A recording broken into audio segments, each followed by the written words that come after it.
Thank you, Dave.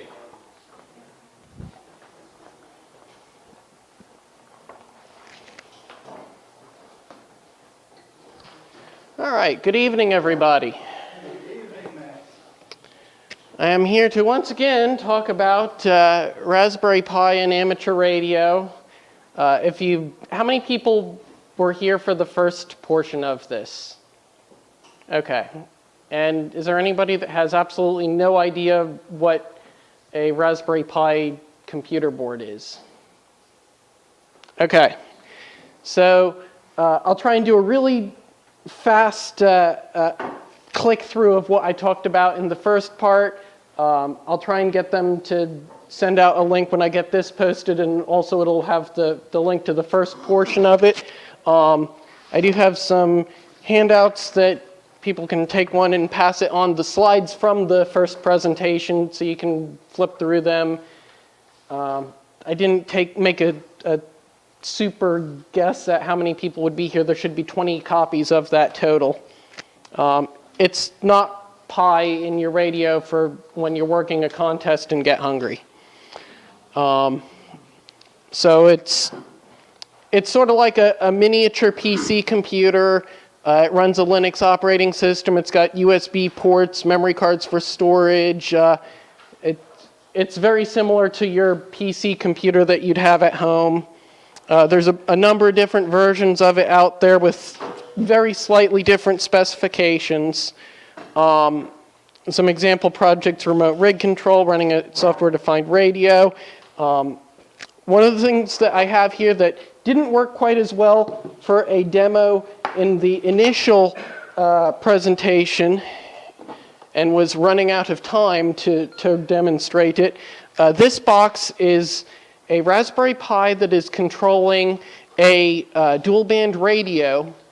It runs Echolink, and it also has a software-defined radio in it receiving APRS packets.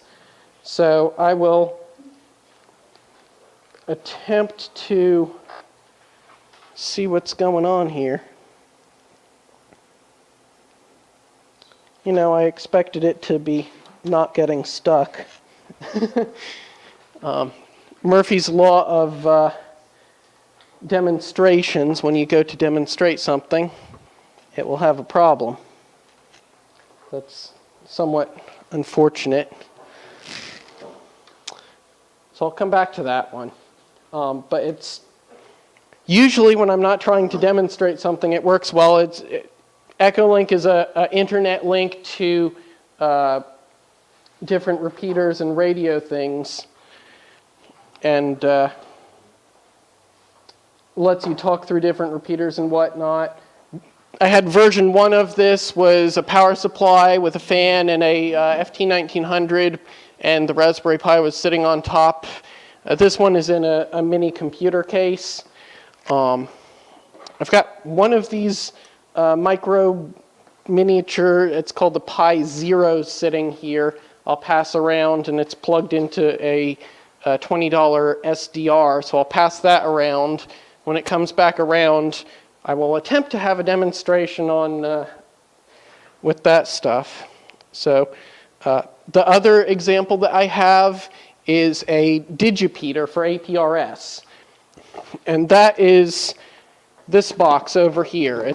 I'm using a FT1900, and in this Altoids tin, I have consolidated this spaghetti of wires down into a couple of little boards that one of them a friend made for me. A couple of them are disassembled off-the-shelf boards, and then a audio interface board that I put together myself. And a software-defined radio, I don't think I have a slide for, but I think I do have a picture of. One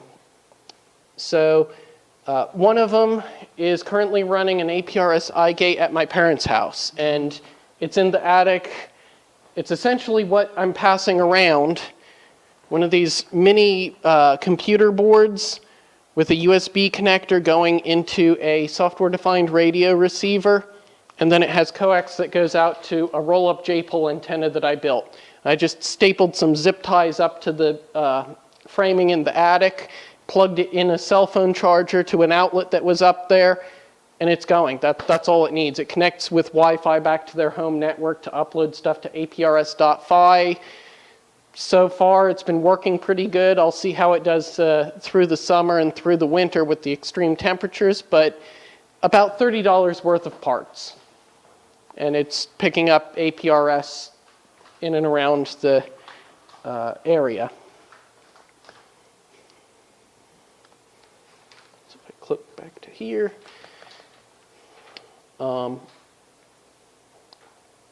In the handouts, the basic high level for connecting it to a radio, software-defined radios and things are very easy and simple. It plugs in with USB just like it would to your computer. Interfacing an actual radio, there's a little bit more. The method I settled on, a lot of software uses serial ports already to trigger push-to-talk. Modern machines don't have serial ports, so the easiest thing I've found is a USB serial board. It converts it, gives you a more traditional serial port that you may be familiar with. Raspberry Pis don't have a sound card that has a microphone, so I have a sound card to USB, a little audio isolation transformer interface, and an optocoupler so that it can handle the push-to-talk because there's different voltage levels. This radio uses an 8-volt pin to pull low for push-to-talk. The Raspberry Pis are 3.3 volts, so it handles that, and it connects it to the radio. And there's a couple more diagrams that I had in there from last time. They're on the handout, and there's also a larger version of these slides on my website. If you go to kk4nde.com under hobby projects, there's a bunch of information out of these. So I will attempt to do at least one of these demonstrations and maybe have it work out. On the top here is, let's look at that first, because that looks like it's not completely failing. So this is the digipeater that I have, and that's this radio here. For an antenna, I just brought some coax and a dummy load. For the purpose of the demonstration, it'll leak sufficiently well to communicate with this radio sitting right next to it. And I have a Bluetooth TNC, so I can send an APRS message from my phone. And you should see when I press send, a couple of lines appear on the screen here. It's logging everything it receives and everything it transmits. Go to messages, KK4ND-7. I just pressed send, and there the message is received and it's retransmitted. And that's all a digipeater is. Was it? Okay. The APRS is not, would that information then go to a map like you would normally see with some of these APRS programs? Mm-hmm. Yeah, it is connected. All this stuff is connected to the internet, albeit just barely in this inner room that we're in. Let me just do a quick run through the other things on the table. So I have a high-gain cellular antenna that's hooked up to a Verizon wireless cellular modem and a network switch. And this has its built-in Wi-Fi like the one I was showing in my attic. And so it's connected in. This digipeater, everything that it receives should show up on APRS.Fi. Just like a off-the-shelf commercial one. You might want to point out that the P in APRS is not position, it's packet. Yes, automatic packet reporting system or repeating system. And there's a bunch of things that APRS can do. I don't want to go off into a whole talk on that. A lot of people know it for tracking location of stuff and vehicles and people, but it can do a number of other things, including sending and receiving what's essentially text messaging over ham radio for all intents and purposes. SMS. Yes. It's a lot shorter. I think it's like 50 to 70 characters or something like that, but it's essentially SMS. Was there another hand somewhere? Okay. Let me see if this is back up. Maybe it will. Activating Echolink. Ah, this is happier now. There's some sort of interference in this room that is annoying but not that catastrophic.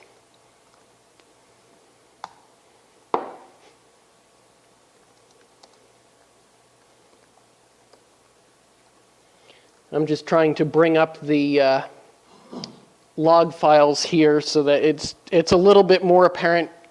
I logged in from my laptop to the Raspberry Pi inside of this computer case that's controlling everything. And so when I key up, it recognizes that the squelch is opened. I can enter in a command. In this case, I'm asking it what its Local node ID is 25 51 45. What its Echolink ID number is. So if someone else had Echolink, they could connect to me. Yes, question? What's the range of that? I mean, how far away can you get? It depends on what the power of the radio is. Between my handheld and this, it's just FM. So I usually run this at 5 or 10 watts. So when I've messed with it, I can go, I live over by the Fredericksburg police station, and I can just barely hit it from like Walmart's parking lot in Central Park in my car. And so it's about anything you'd expect, simplex, about 10 watts. If I could get the antenna way up higher, or I'd put it on a tower. Some people do actually set up, the software that I use on this is designed to be a repeater controller. If I had another radio, it could control various other features, be a repeater or crossband repeater. It can do linked remote receive sites and all kinds of other features that I don't have set up on it.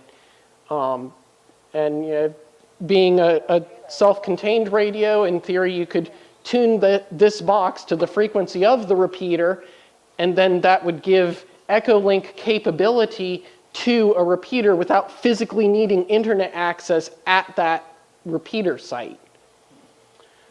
It's between here and whatever, it's just RF. It's just another radio as far as it's concerned. I usually run it on the 70 centimeter band. There's a number of Comic-Con type events I've been to, and a lot of people that have gotten licensed at those don't necessarily have a radio, so they're using a smartphone app. And before I started going to anything, they had a de facto simplex frequency they'd already picked. So I brought in, and I just run on the de facto frequency they were using that's a little bit above the 70 centimeter calling frequency. But it does what I need for it, and people seem to enjoy being able to talk around and mess with it. It works better when there's better internet connectivity, because Echolink does run through the internet. One of the other features I haven't messed with is this could have be set up as a simplex repeater. Let me check my time here. 6 minutes. Let me restart this clock real quick. Next project, reboot. Did anybody else need to see the SDR? Tell us what we're looking at there again, Okay, so, because I got confused when I had it in my hand. yep, so this little printed circuit board is a Raspberry Pi Zero. It's their really, really tiny one. It's the minimal, The- right? Yeah, it's the smallest one they have. If you can find them, because they're hard to find because they're cheap, without Wi-Fi, the Raspberry Pi Zero goes for $5. Micro Center in Fairfax is where I got this one. With Wi-Fi, it goes for $10 for this size model. On the internet. You can get them on the internet, but usually you're going to pay another like $20 shipping is the issue I ran into. Amazon has them, but the prices that I've seen on Amazon are considerably above what the retail stores. You can spend them. Somebody's got to pay for that free shipping. Right? I think you can order them on Banggood from China. Possibly, I haven't looked into that. It takes 2 weeks to get to you, but it's cheap. I know. I believe Adafruit has an online shop that sells them, but again, you have to pay shipping. I figure driving up to Micro Center is maybe $5, $10 in gas tops. You have fun when you get there. Have fun wandering around when you get there. Go visit some friends. Does that have Wi-Fi on it, on that board? This particular one does not. The one that I showed up that was in the attic does have Wi-Fi. They look virtually identical except for one extra little chip somewhere on it. I had to sit there for quite a long time. I actually had to look up what to look for to tell them apart. Because first thing I did when I got them was I took them out of the boxes and couldn't tell which was which. Well, it has to be plugged into a USB Yeah, power. yes, they run off of a cell phone charger, and this particular non-Wi-Fi one, the most useful thing is actually to put they sell small USB hubs that fit it and give you like 3 or 4 regular ports and an Ethernet adapter. For the purpose of this demo, I brought it because it was handy and most people can't tell them apart. But you would plug that into a computer in order to be able to decode what was coming in. This is the computer. But you don't have any video on it, you don't have any... You don't need it. Unless you want to be able to look at it, you don't necessarily need it. I hear what's on the radio if I don't have an interface that produces audio and... There's a number of different programs for a number of the projects that I've done. I don't necessarily need to hear it directly like this one. It receives and decodes the audio and it retransmits it out of a radio that I can hear on my handheld. For the digipeater, I don't need to actually hear it. It's just modem noise. It receives it, decodes it, and retransmits it. For the APRS iGate, it receives it on here and it uploads it to the internet. There are programs that you can use. SDR Sharp is able to connect to a remote over your network to a remote SDR. So you could stick one of these with Wi-Fi up in your attic, plug it into a SDR, and use your computer in your living room to connect to it over your home Wi-Fi and listen to it, mess with it to your heart's content on your regular, see the waterfall, all the things you would normally do without having to have the SDR stuck on the side of your computer. Because it's remotely controlling it through your home network. And that's actually how I'm looking at the log files and whatnot here. My laptop is connected through Wi-Fi to my Verizon pack, and it's networked into everything else on the table. I've got a little adapter and a network switch over here, and so from my laptop I can log into any of these devices and control them or see them or whatever I would want to do with them. I haven't, since I switched over to Linux completely, I haven't messed with finding a SDR program that is capable of like hearing and decoding over the network. I know on Windows SDR Sharp works because I've used that before. I'm sure there's a Linux equivalent, I just haven't been motivated enough, shall we say.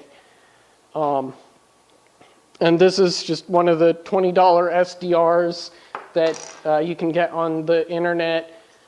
This one claims it can also decode HF without an external adapter. I haven't had any luck with that, but VHF and UHF works on it, so I've been happy for $15, $20. I still think it's a... It may be related to where I live. There's all sorts of radio interference too. And then Yeah, but you're on line of sight to an AM radio station across the river there. and I have the NOAA and I've got the NOAA transmitter that's, I could probably hit it with a rock if I knew what direction to throw the rock at the hospital. Just for an antenna, I grabbed an antenna off one of my handheld radios. I will see if, I'll see real quick if I can get this to recognize. I've got over here a full-size Raspberry Pi that I was hoping to show the SDR decoding some packets.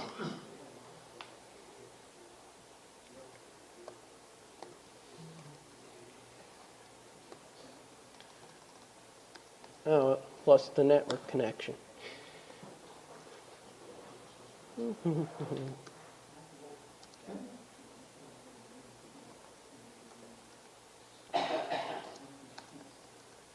This Raspberry Pi is since it has all the ports full size, I use it for messing with stuff. So I actually have several projects I'm tinkering with. Inevitably I get them mixed up.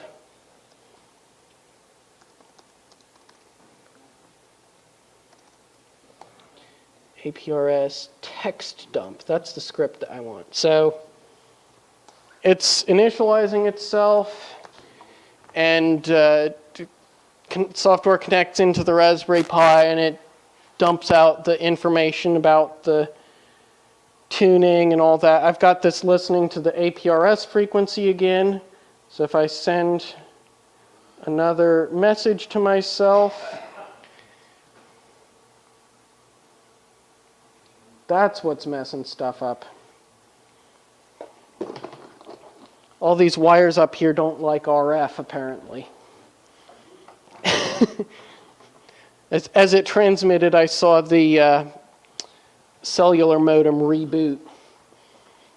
So in spite of that, it still received the packet and decoded it, and I sent myself a message that said test. So it received a message from, actually it received it apparently through the digipeater, from me through my digipeater with the message test, and then a message back to myself, an acknowledgement of receiving the message. And I didn't bring an adapter to show this up on the screen, but I have a bunch of test messages from myself to myself. I was hoping that the internet would work slightly better here than what it does, but we're in a bad location. On my website, under hobby projects, APRS iGate, most of the projects I've got are kind of like this. I have set up scripts that are over on GitHub, and you can download a zip file and extract it.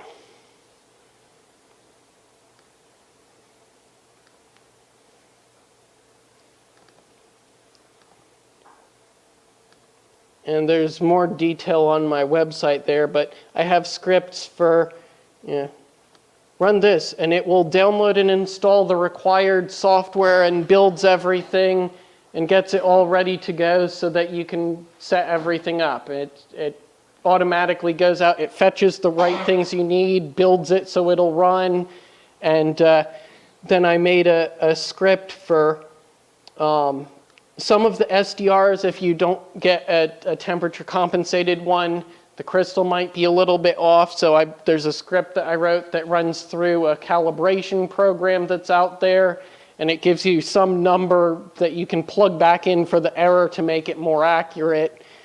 Somewhere in here, there's the configure script. So when you're done installing it and you want to set it up, you input some very straightforward things. And I'll run that over on my demo thing. I even put in some hint messages to remind me what needs to. So it guides you through, do you know the calibration value, yes or no? If you say no, it'll go out and it'll try and find some known signals and calibrate itself. Do you want to? No, I don't want to, because it'll take a bit. It'll figure out the values. It'll say, what's your call sign, so you can upload to APRS.phi. Do you know your APRS IS password? Well, that's just a calculated checksum on your call sign, so I can say, no, I don't know it offhand. Okay, that's fine. I can calculate that for you. And what do you want this node to be? 1, enter its location.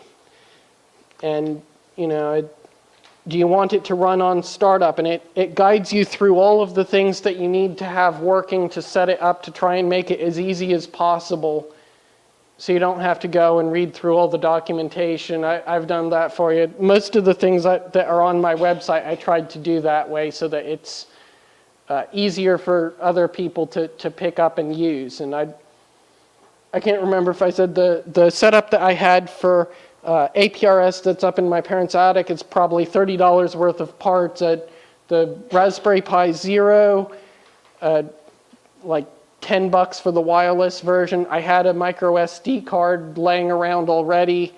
The adapter for the small USB port to a normal size one was like $1 on eBay.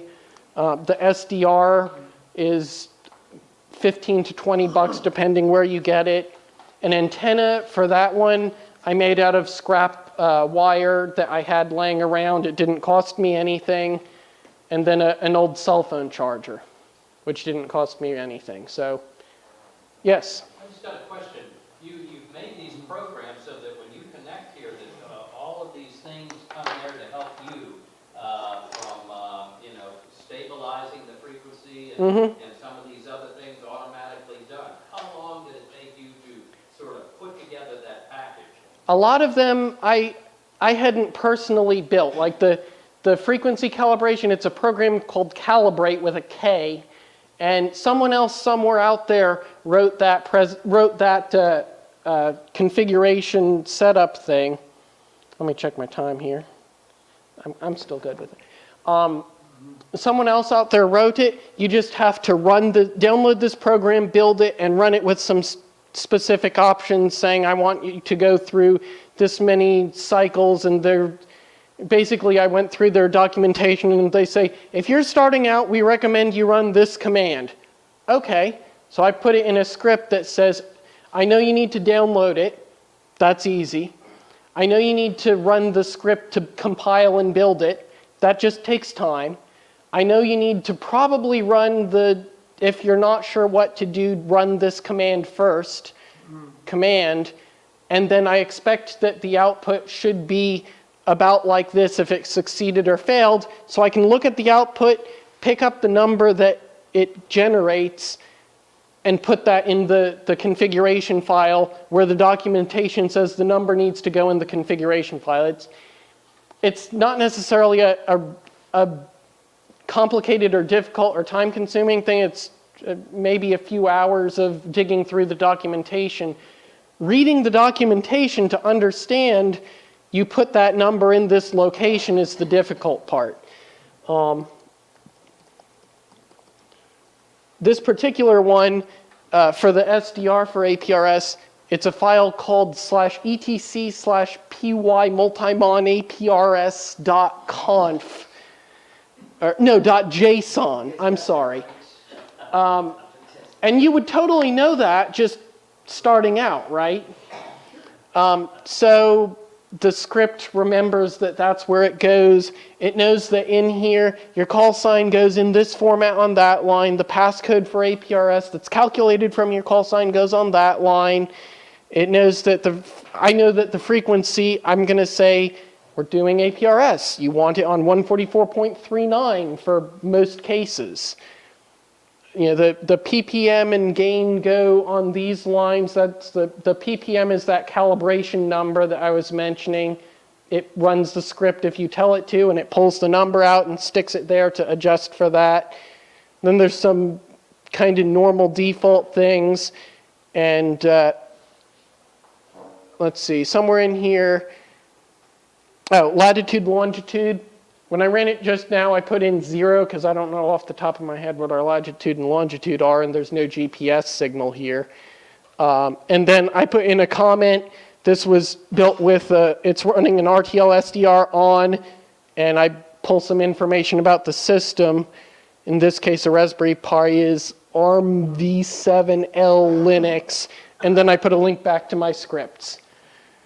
So builds the things that otherwise you'd have to read a different piece of information for each one of these lines to figure out what belongs there. Well, I've read it, I figured it out, I threw together a little script that it puts the right things on there based on your answers to the yes, no questions and type in your information questions to make things simpler. Let me reset this timer here.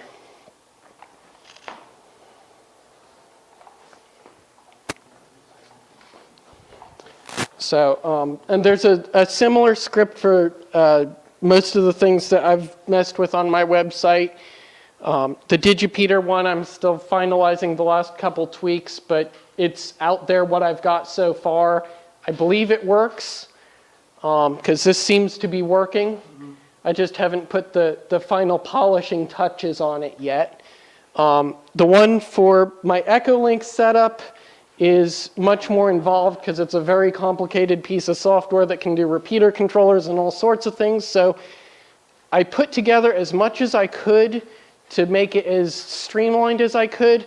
But in the end, I still have to say, okay, I've downloaded the stuff you need, I've built the stuff you need, I've installed the stuff you need.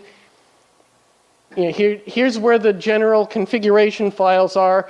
You're going to have to go decide what you want this thing to do because there's a tremendous amount of things it can do, and I don't know every possible permutation of options. You know, it can control between like 0 and as many radios as you have ports and CPU power it can control. It can be linked to stuff or not linked to stuff. Mine is set up so it even records the conversations and uploads them to my website as a QSO recorder. It's the options are sort of endless. I did post the configuration files that I use, minus like my passwords and stuff, as an example. So, you know, there's what I think I like as an example out there, but obviously if you want it to do something different, you have to tweak it to do what you want accordingly. But I've tried to at least make getting started with it on the things that I've done easier. Conceivably, they could have made the link between the Raspberry, the computer, and the telephone with Bluetooth instead of Wi-Fi, but I guess Wi-Fi has better range and so forth. Yeah, Wi-Fi it's very common everywhere. The Raspberry Pis that have built-in wireless also have Bluetooth, but Bluetooth is slower, shorter range, and fewer people use it for general internet. I've used it once or twice when, like, I was in a hotel conference center that it seemed like Wi-Fi was being interfered with, whether maliciously or accidentally, so I switched over and was using Bluetooth. I'm still personally fond of wires. They seem to work the best for me. You know, if something goes wrong with a wire, I can usually find it because it's crushing, cutting, or unplugged. And it's between the two ends of the wire. So I like my wires. In the box over there, I actually have for this a longer shielded network cable with ferrite beads and all kinds of stuff, because when you have a 10-watt antenna that's really close to things, some USB devices and network devices get a little bit upset about RF energy and do funny things, like my cellular modem was rebooting for no apparent reason when my handheld was sitting over here transmitting. As a communication system, your estimation, how robust is this?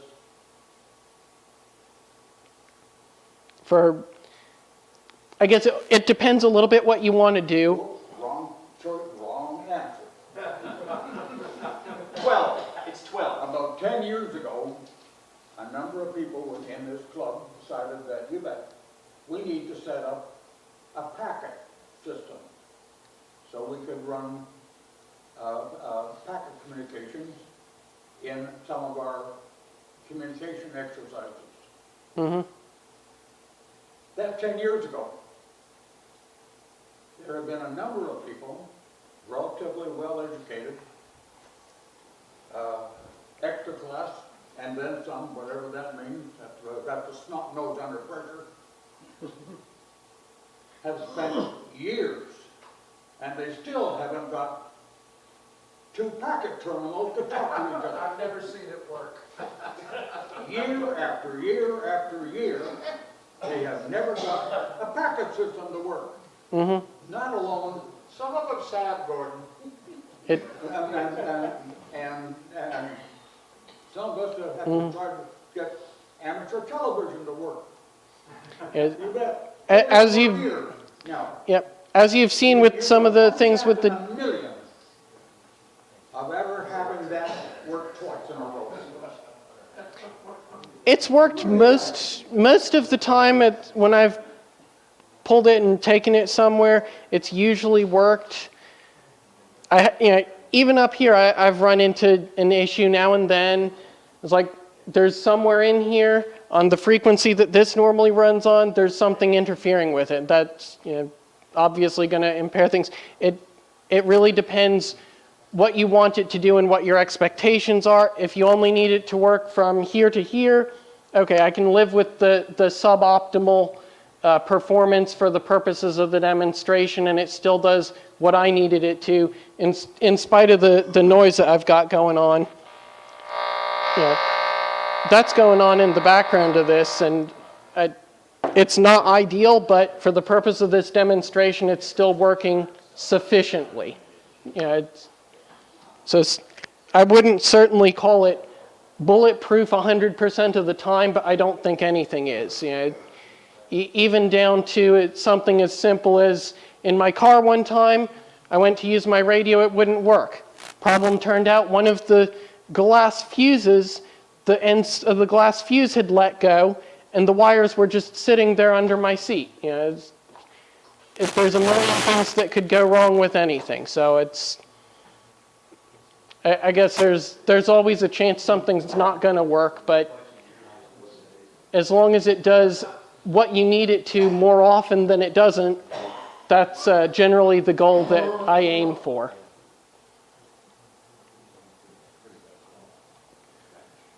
Any other questions from Matt? Matt, thank you very much for that. That's a great job. Very good. Oh, and one other interesting note that people maybe, for a power supply for this digipeater, I discovered a really cool source, an Xbox power supply. I didn't think of it, but it's 200 watts. It'll do 12 volts, about 15 amps, and $9 at GameStop. And I built a little adapter to power poles and USB.